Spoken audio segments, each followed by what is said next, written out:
Palaisipan ba tayo dapat nagsisimula? Baby, pakiusap.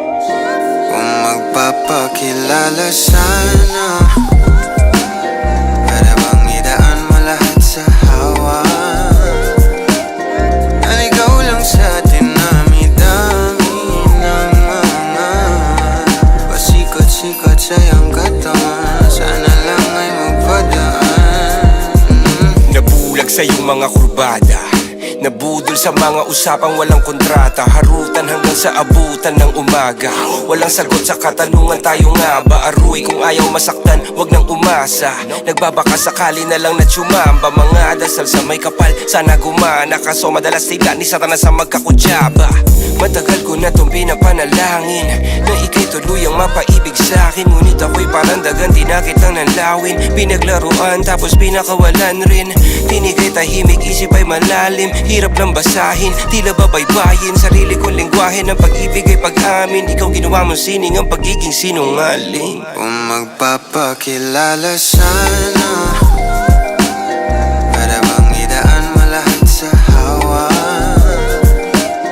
Naligaw lang sa dinami-dami ng mga pasikot-sikot sa iyong katawan. Sana lang ay magpadaan.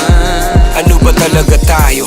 Para lang klaro, kailangan ko malaman kung mahal mo pa ba ako. Naglalaro ka lang ba o nananarantado? Kasi nakita ko kahapon may kasama kang bago. Ayoko nang umasa sa mga usapang malabo. Parang gamo-gamong nadarang at napaso. Nadala at mas lalo lang nawala at naglaho ang mga balak at plano. Nagmukha pa akong gago kaya walang mga pangako. Puro para-paraan, laging telebabad kahit walang tawagan. Araw-araw normalan kasi para pa saan ang mga sumpaan kung wala namang karapatan. Ibig ko maliwanagan, wag mo sanang diliman. Kapaan parang magkasintahan sa sinihan. Matinding palaisipan, sa dami ng pasikot-sikot nagkakasalisihan. Magpapakilala sana, para bang idaan mo lahat sa hawa.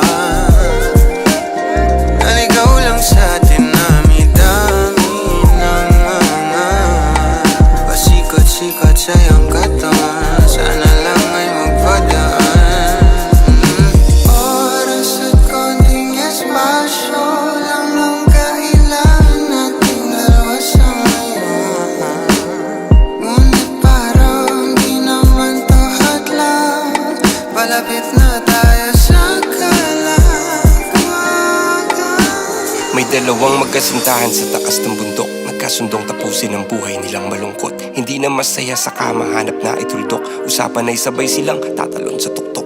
Sabi niya, magtiwala ka lang sa'kin, mahal ko. Talon tayo ng sabay, pagbilang ko ng 3. Kaso lang, ang problema, pagkatapos niyang bumilang, siya lang ang tumalon. Si babae nagpaiwan, habang nakatingin sa kanya nakangiti lang. Ngunit biglang nagulat ang babae nang nakitang nakangiti din si lalaki habang pababa siya. Sabay biglang bukanan ng buhalang para kaida. Ngayon sino mas taksil sa dalawa?